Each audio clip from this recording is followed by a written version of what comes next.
আলোচনা, এই পর্যন্ত আলোচনা। আমি হার বেশি বলিব না, ইহার বেশি বলিব, হাই হার বেশি বলিব না, জিজ্ঞাসা তাহার কাছে। বাগানে বাগানে রে বুলবুলি বসেছে গানের, বাগানে বাগানে রে ভক্তরা বসেছে। ও ডালে ডালে দুলছে তারা, ডালে ডালে দুলছে তারা, ডালে ডালে দুলছে তারা, প্রেম চাহে তোমার কাছে। বাগানে বাগানে রে বুলবুলি বসেছে গানের, বাগানে বাগানে রে ভক্তরা বসেছে। ছোট্ট একটি গান গাহিয়া আসর দিব ছেড়ে, মিরাজ খালাসি ভাই এসেছে, সালাম তাহার ধারে।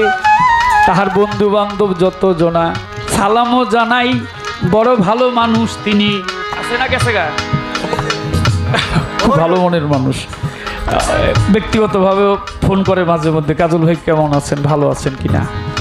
তার প্রতি, তার বন্ধু মহল, আপনাদের সবার প্রতি সালাম। ছোট্ট একটি গান করে আসরটা ছাড়ি, পরবর্তীতে দেখি কি আলোচনা আসে। ধন্যবাদ। দুইটা পূর্ব দুইটা পশ্চিম, এটাই আবার কি?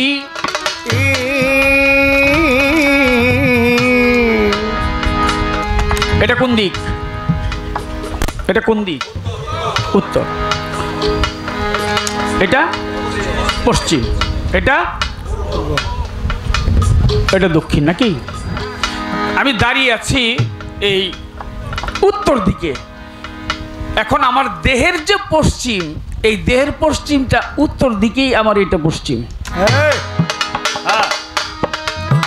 সম্মুখ ভাগটা, সামন ভাগটা, আপনি যেখানেই দাঁড়াবেন আপনার সামনটাই পশ্চাৎপদ, এই রূপটা এটা পশ্চিম, পিছনটা আপনার হইল পূর্ব, আপনার ডাইনটা হচ্ছে দক্ষিণ, বামটা হচ্ছে উত্তর।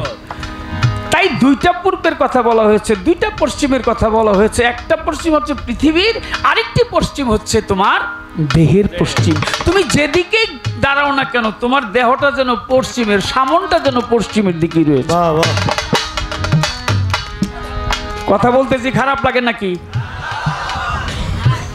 ওই আমাকে কর্তা পক্ষ আবার কইছে কথা কম কইতে, এটা আরেক জ্বালা। এইটা গুরু শিষ্যের পালাতে একটু কথা কইতে হইব। আর আমার যদি কেউ কয় যে কথা কম কইবেন, সেটা আমি নাই, মানে আমি প্লেয়ারই হইলাম, কথা কইয়া প্লেয়ার। কারণ কথা কইয়া প্লেয়ার আই না, যদি গঞ্জে কথা কইেন না, তাহলে তো আমার খেলাই বন্ধ, আমি খেলুম কেমনি? আচ্ছা যাই একটু কম কমো নাকি? হ,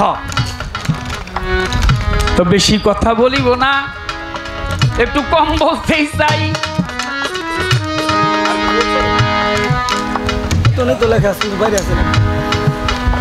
আপনাদের কাছে একটা কথা জানতে চাবো, আছেন যত ভাই, পালা কি গুরু আর শিষ্য? শিষ্য কিন্তু এমনি এমনি আসেনি চন্দ্রা, আপনি কিন্তু এইভাবে আসেন নাই। আপনি 9টা বাতুন ঘুরে তারপর আসছেন। 9 বাতুনে 9টা প্রশ্ন আপনাকে করা হয়েছিল। এই 9টা প্রশ্ন আপনাকে কি কি করছে, আপনি কি জবাব দিচ্ছেন? 10 জায়গায়, অর্থাৎ এই দুনিয়াতে যখন আসলেন এই 10টা জায়গায় এসে প্রকাশ পাইছেন চন্দ্রা রূপে। চন্দ্রা আরেকটা বিষয় আছে, চন্দ্রা হইল একটা ফুল, এইটা পর্বতমালা থেকে ভেসে, এটা সনাতন ধর্মের কথা, ফুলটা ভেসে ভেসে চলে আসলেন যমুনা নদী বেয়ে। কারণ ওই চন্দ্রার সাথে আবার আরেকজন ছিল, নাম হইল তার রাধা। রাধা কৃষ্ণ নাম শুনছেন তো?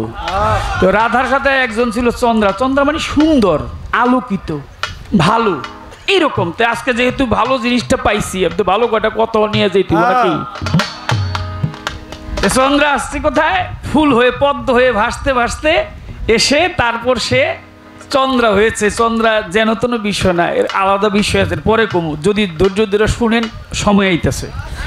এখন শুধু আমি একটু জানতে চাই, এই 9টা বাতুনে আপনি যে ছিলেন, আপনি যে শিষ্য, এই 9 বাতুনে 9টি প্রশ্ন আপনাকে করেছিল।